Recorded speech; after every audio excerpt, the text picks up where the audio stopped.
Boa noite a todos, que Jesus nos abençoe. A palestra da noite de hoje, ela tem como tema Estranhos Credores. A palestra será proferida pela nossa amiga e irmã em Cristo, Fernanda Roberta Sasso de Mello. Toda a fala da nossa irmã será pautada em cima dos ensinamentos do Cristo Jesus, o nosso irmão amigo. Então, meus irmãos, vamos orar? Senhor Jesus, amigo de todas as horas, de todos os momentos, bons ou ruins, está sempre a nos orientar, nos impulsionar, sempre à frente, avante, sempre com as melhores palavras e os melhores sentimentos. Queremos agradecer ao mentor da nossa casa espírita, Caminho da Luz, gratidão aos anjos guardiões que guarda aquele templo de oração com tanto amor, com tanto desvelo. Que nesse momento tão especial da palestra de sábado, que só o Espírito Santo de Deus possa nos fazer companhia. Que nesse momento também, onde estaremos todos unidos num só pensamento e num só sentimento, que só o Espírito Santo de Deus possa nos fazer companhia. Eu te peço ainda, Jesus, que o mentor espiritual da Fernanda possa iluminar os pensamentos dela, para que ela possa nos passar as melhores palavras e os melhores sentimentos. Tudo, Jesus, pautado no seu amor incondicional. Senhor Jesus, luz de nossas vidas, nós te pedimos que sempre seja o nosso norte, a nossa luz, a nossa fortaleza e a nossa fé. Que o Senhor possa ainda, Jesus, ficar conosco enquanto assistimos à palestra, pois sua presença nos é tão especial e agradável. Então, Jesus, eu te convido, fique conosco hoje, agora e sempre. Que assim seja, Jesus, graças a Deus.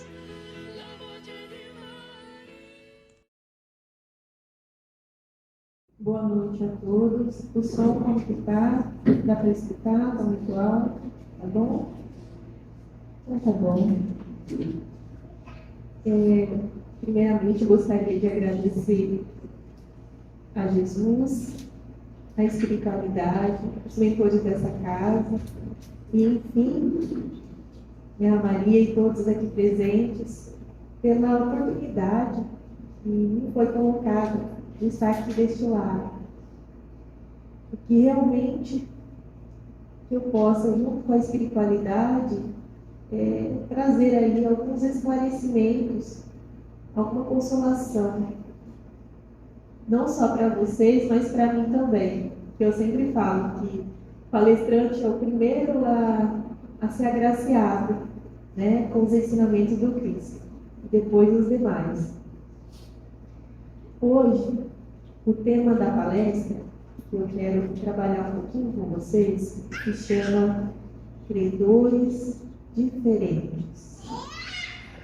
Quando nós falamos nessa palavra credores, nós sempre lembramos do quê?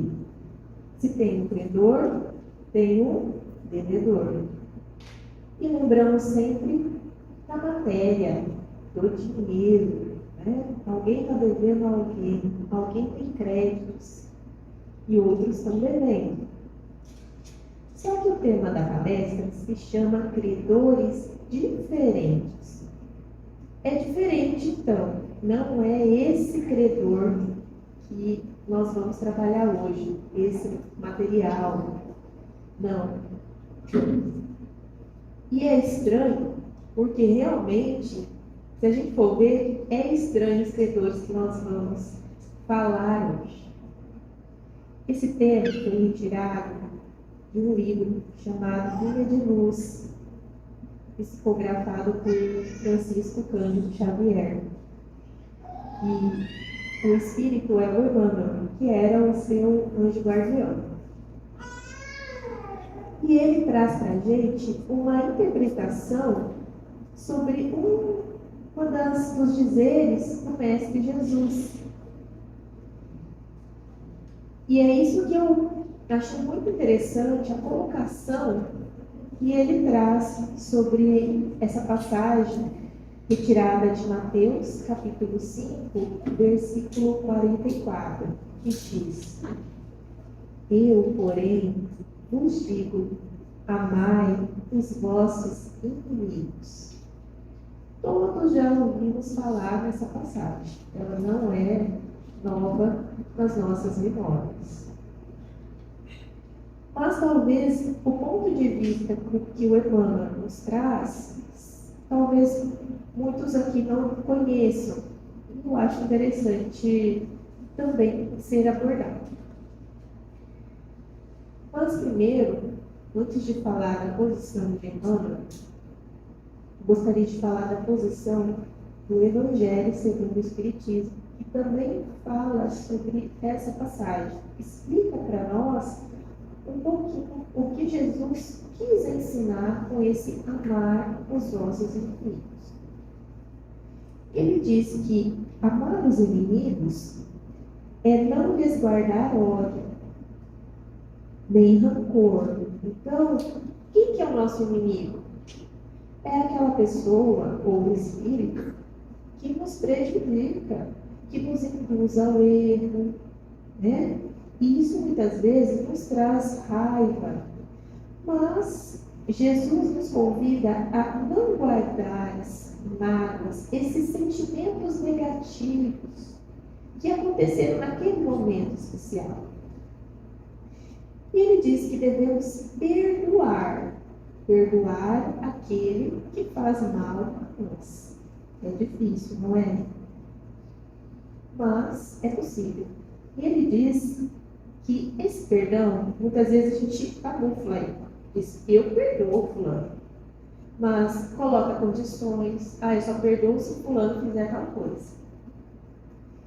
Ou, se não, existe um desejo oculto por trás desse perdão. Aí, Jesus convida, e o Evangelho nos traz, que não devemos colocar por condições ao perdão. Ele diz: o mal que nos causa é não por nenhum obstáculo a reconciliação com eles, é desejar-lhes o bem. Então, esse amar os nossos inimigos é isso. Apesar do outro me fazer mal, eu não vou alimentar o sentimento de mágoa, de ódio, de rancor. Eu não vou esquecer o que ele fez.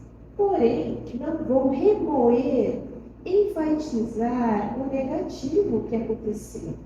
Ao contrário, vou perdoá-lo e vou querer o bem dele. Vou querer a felicidade dele. E vou estar de prontidão, caso ele precise de mim, eu vou auxiliá-lo. Porque eu quero o bem. E mais, além de eu auxiliá-lo, eu não vou querer jamais prejudicá-lo. Porque muitas vezes o mundo dá voltas e chega ao ponto de nós termos essa possibilidade, esse poder em nossas mãos, colocado momentaneamente, e que eu posso prejudicar ou não aquele que me prejudicou. E Jesus nos convida a não prejudicá-lo, apesar de ele ter nos prejudicado.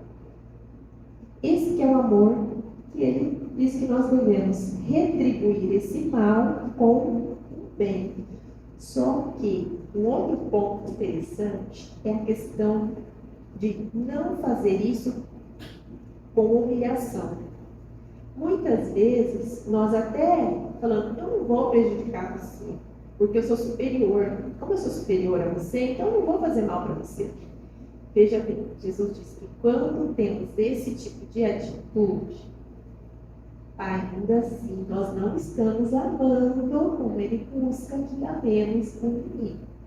E esse inimigo, muitas vezes, são nossos familiares também, não é? Não é fácil, não.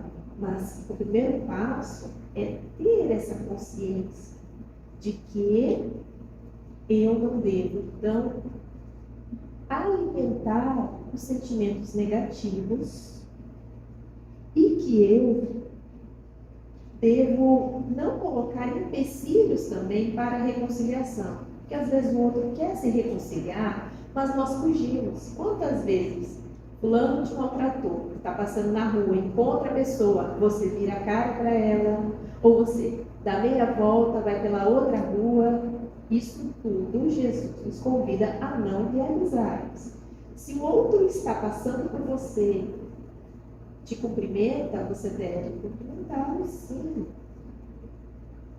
Não é o mesmo que fechar os olhos para tudo que ele fez e simplesmente beijar os pés dele.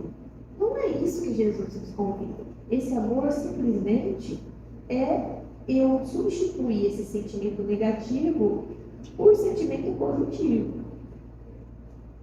Então, vamos tentar que a gente consegue, né? Lembrar, quando alguém passar por nós, que cometeu, fez alguma injustiça conosco, nós não devemos ser indiferentes com ela e nem devemos evitá-la. Muitas vezes nós evitamos a pessoa, né?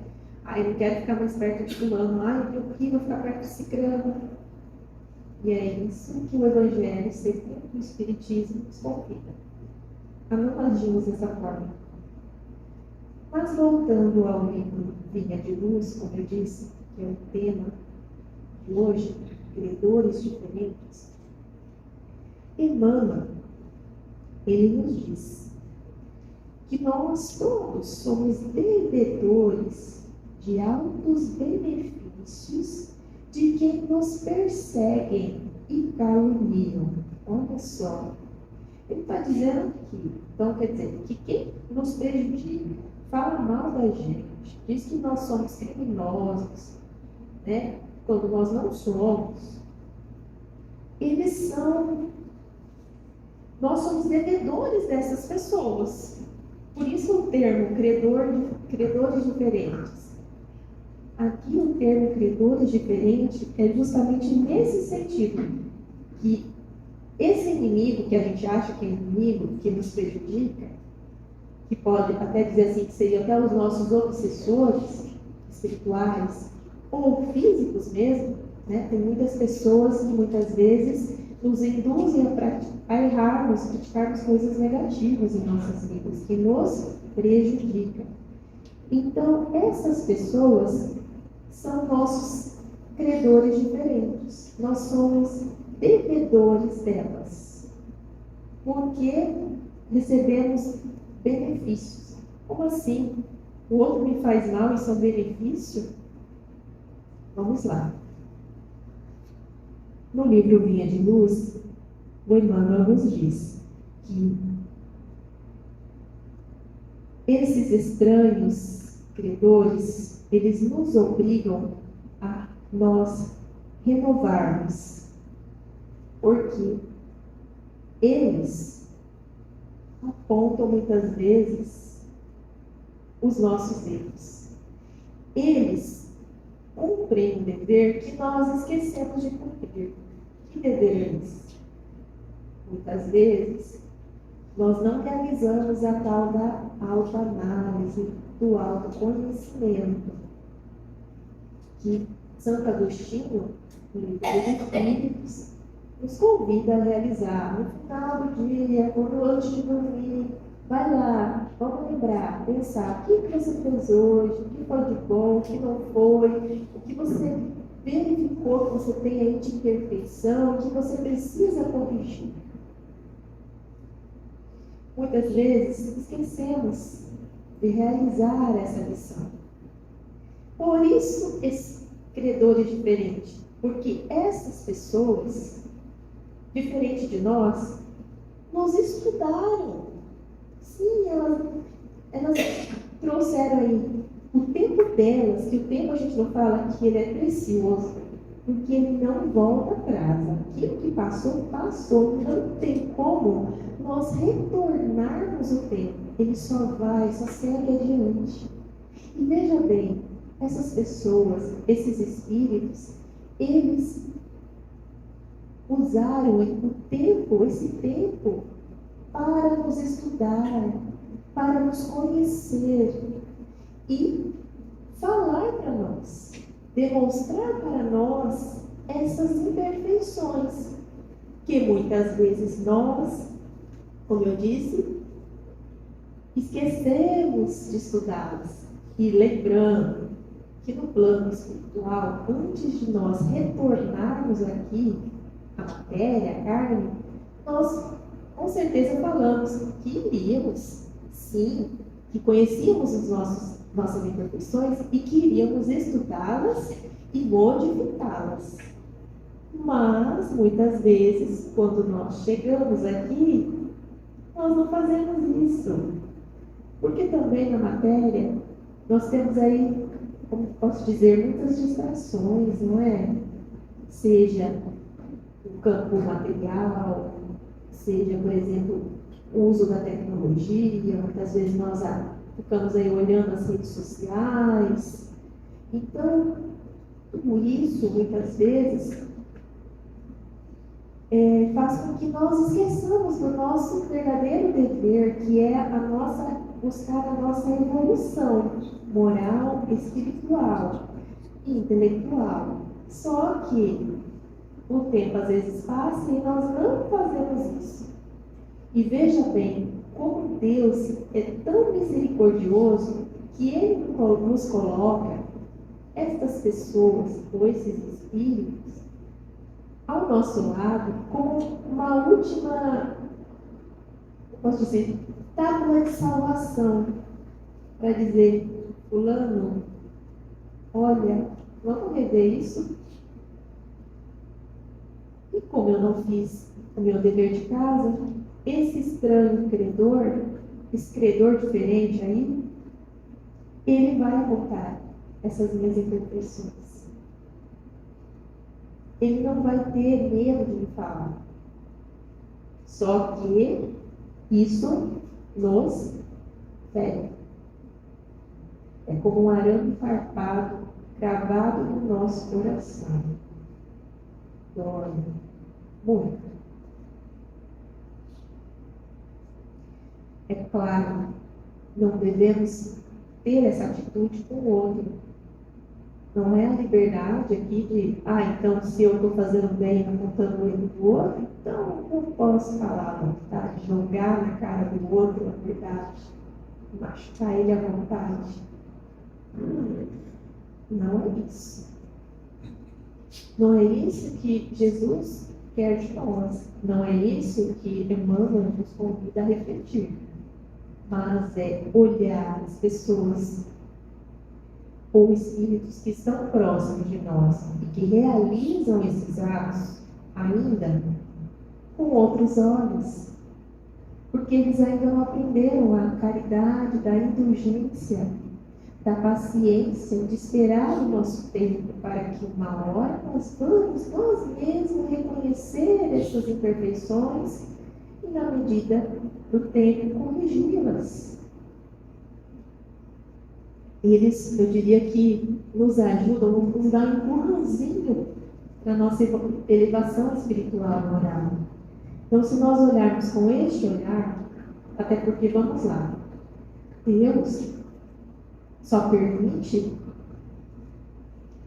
coisas a nós que aconteçam conosco se não vão trazer nada de benefício para a gente.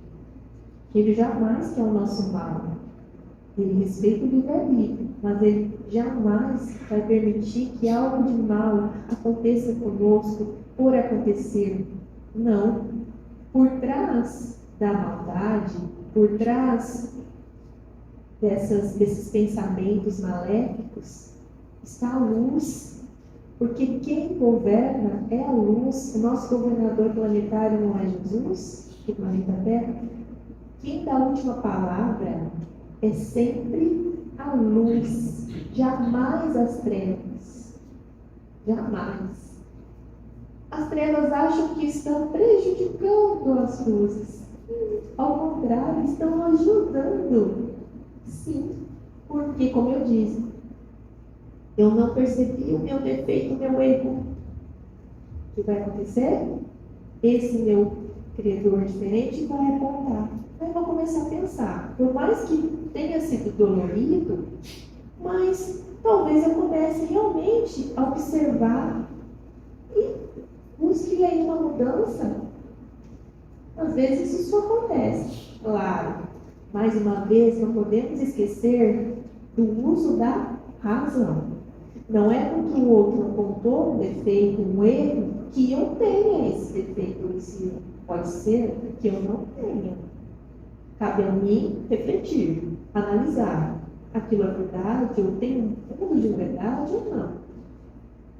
Eu estou exercitando, veja bem, a minha inteligência, o meu raciocínio lógico, estou me autoanalisando. E é isso que Emmanuel nos diz sobre esses credores diferentes. E se nós olharmos dessa forma, por esse olhar, fica mais leve a vida, não fica? É mais fácil de não alimentar o ódio, a raiva, o rancor pelo outro, quando nós lembramos deste lado. E lembrando que essas pessoas difíceis, de fato, elas indicam as nossas deficiências, as necessidades que devemos atender em relação ao que estamos executando. Mas elas não serão maldosas para sempre.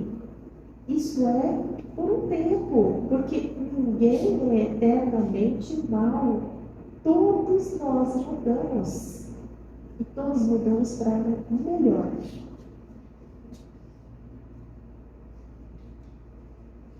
E ele diz que, Emmanuel nos diz que são médicos corajosos que nos facultam corretivos. Por quê? Quem nos ama, reconhece nossas imperfeições, mas não vai falar para a gente. Por quê? Porque já tem a caridade da indulgência. Mas aquele que não nos ama, vai. E aí eu tenho essa oportunidade de refletir e pegar algo de bom disso. Talvez tenha algo verdadeiro que eu preciso aí me modificar, porque não é assim.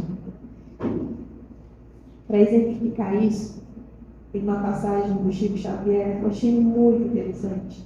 Quando ele ainda era criança, o que aconteceu? Nós sabemos que ele sofreu muito, né? Na infância, porque ele perdeu a mãe desencarnou quando ele era muito pequeno. Aí ele foi conviver com uma madrinha que também não tratava ele bem, ele sofreu bastante. Mas depois, o pai dele se casou com uma mulher que era muito bondosa, que gostava muito de todos os irmãos dele. E eu me recordo no livro Lindos Casos de Chico Xavier, no capítulo 1, que diz que chegou um ponto que fizeram várias crianças, né? Tudo perto do outro, os irmãos do Chico. E eles queriam estudar. Só que naquela época, material escolar era caro. Continua sendo hoje, né? Mas era mais ainda, mais difícil para conseguir. Não tinha ajuda do governo. Aí, o pai do Chico falou, né, para a madrasta dele: não tem como eles irem para a escola, porque eu não tenho condição de pagar o material escolar para todo mundo. que a gente vai fazer? Então, ela teve uma brilhante ideia. Ela falou, não, nós vamos conseguir esse dinheiro. Nós vamos fazer uma horta aqui no quintal e eles vão vender essas verduras e com o dinheiro vamos comprar todo o material escolar que eles precisam. E assim foi feito. Mas o que aconteceu? Com o tempo ela descobriu que uma vizinha começou a furtar as verduras. No momento em que ela ia buscar a lenha, que era muito longe, naquela época usava fogão a lenha, precisava de muita lenha. Aí ela pensou, eu faço. Se eu falar que a vizinha está me roubando, ela é minha vizinha. Não vai ser legal. É uma situação complicada. Mas eu preciso das verduras. Porque as crianças precisam do dinheiro para pagar o material escolar. Como eu faço? Aí ela teve uma outra brilhante ideia de falar para o Chico. Chico, você disse que você conversa com a sua mãe, não é? Ele disse, sim. Então, a próxima vez que você conversar com ela, pede para ela que solução que ela teria no caso da vizinha que está pegando as verduras. E você fala para mim. Bom, ele perguntou para a mãe dele, desencarnada, e ela falou, Chico, fala para a sua madrasta para ela entregar a chave da casa para a vizinha e dizer para ela cuidar das verduras se tem alguém roubando. E de feito, ela fez isso. Nunca mais roubou as verduras.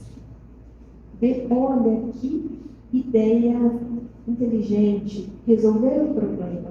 E ela foi uma o quê? Credora diferente, não foi para com essa vizinha? Porque, veja bem, a vizinha estava praticando um crime, furtando aquilo que não era. Então, ela trouxe um benefício para a vizinha, para que a vizinha parasse com esse ato que não é correto e que ela teria consequências negativas no futuro dela. Então, essa vizinha com certeza, não sei se ela já desencarnou, com certeza acredito que sim, mas deve ter agradecido quando chegou lá na espiritualidade, falou obrigada, porque você me corrigiu algo que eu tinha que ter visto em mim, não consegui enxergar, mas você viu e trouxe a correção. Interessante, né? Que possamos aí ter essas ideias também, né? Para o nosso próprio bem. Afinal de contas, é importante, não é?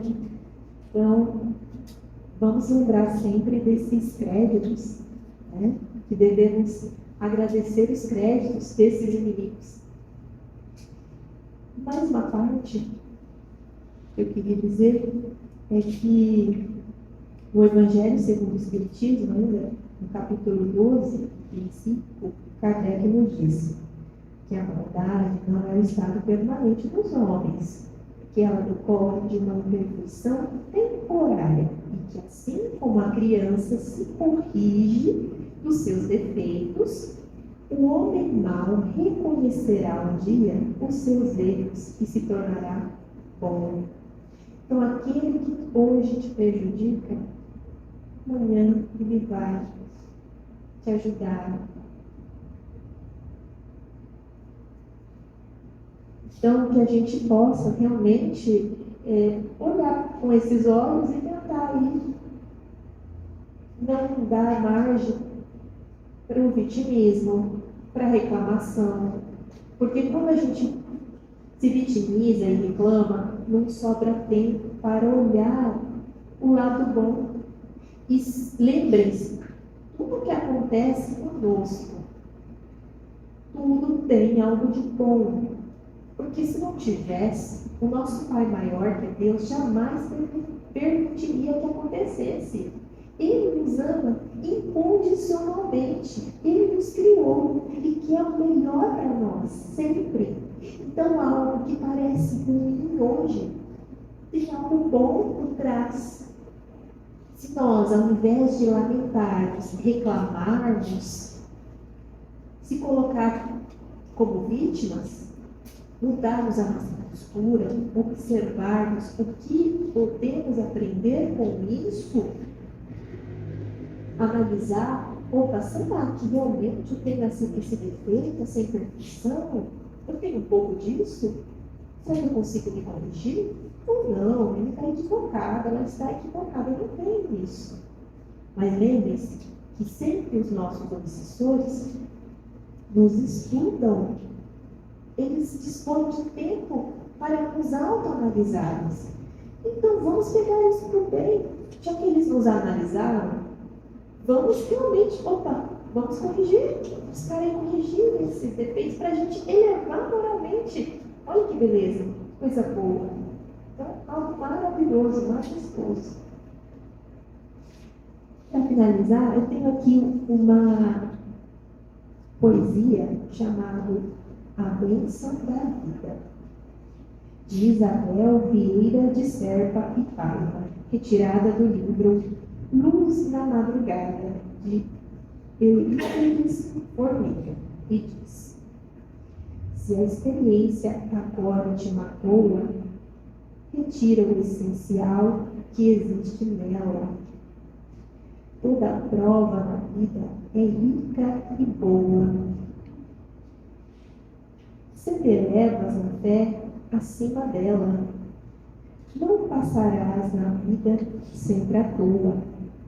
Vem ela, te será luzente dela, todos os dias, ainda que te doa. Ora, por gratidão a Deus por ela. Não irias, não fosse tal escola, além da forma simples, primitiva. Tudo nela é uma bênção que consola. Reveste-a assim do mais profundo amor, que é aquele pelo bem que a vida vislumbra o sol da paz na própria dor.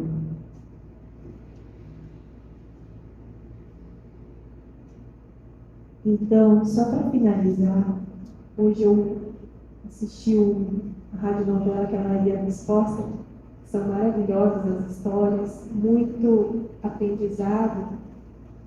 E hoje eu assisti um capítulo que falava sobre essa questão de quando há uma elevação espiritual. Então, estavam ali vários espíritos, muitos artistas, intelectuais, e eles estavam se achando superiores, né? Por serem quem são. E surge um outro espírito franzido, uma roupa bem simples. E aí eles falam: o que está fazendo esse espírito aqui? Ah, não, ele... O que ele pensa que é aqui no meio da gente?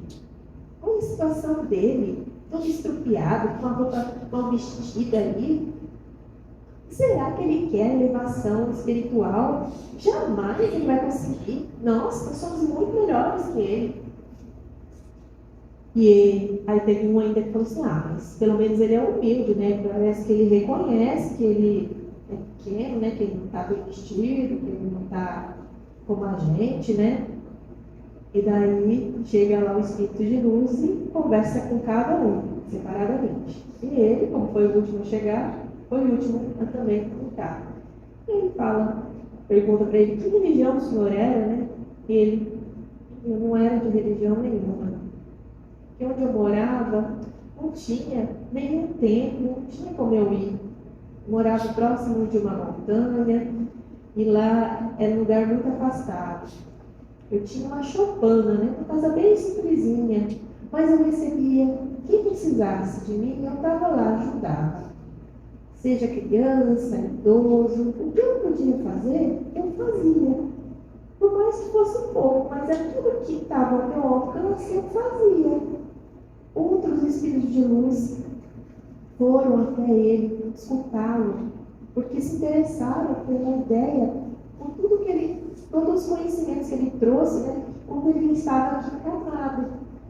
E eles chegaram à conclusão de que ele era o espírito ideal para conseguir essa ascensão espiritual. Porque, veja bem, o nosso planeta Terra, só ele possui 7 camadas na atmosfera. As 3 primeiras são de umbrais, e as demais não são mais elevadas. E em todas essas esferas, há muitas colônias espirituais.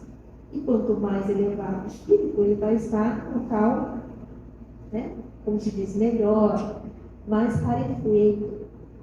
E esse espírito, então, estava em uma das camadas, o umbral, provavelmente, subiu, elevou-se.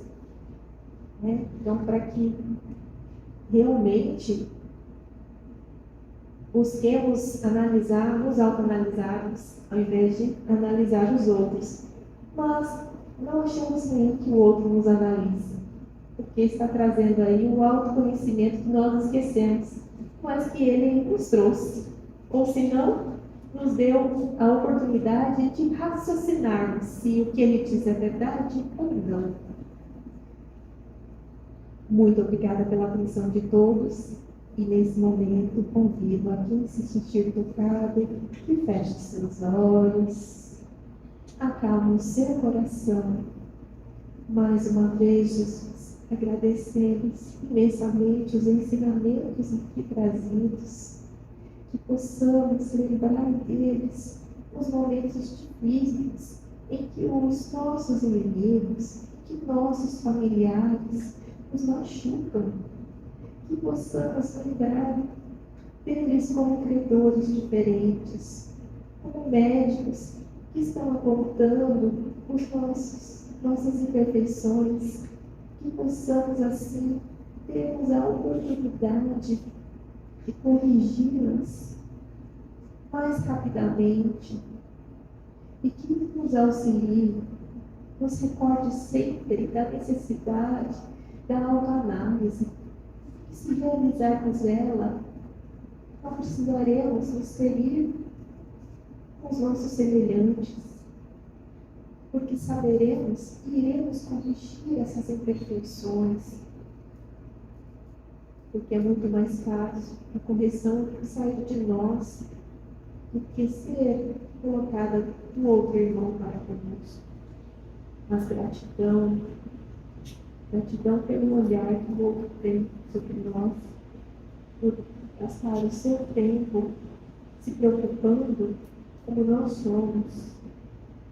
Abençoe, Senhor, as nossas famílias, os nossos lares, que possamos sairmos daqui em paz, acolhidos do amor, das bênçãos e do esclarecimento da doutrina espírita, que é o Consolador prometido de Jesus, que possamos, de fato, incuti-la, adentrar em nossos corações. Que assim seja.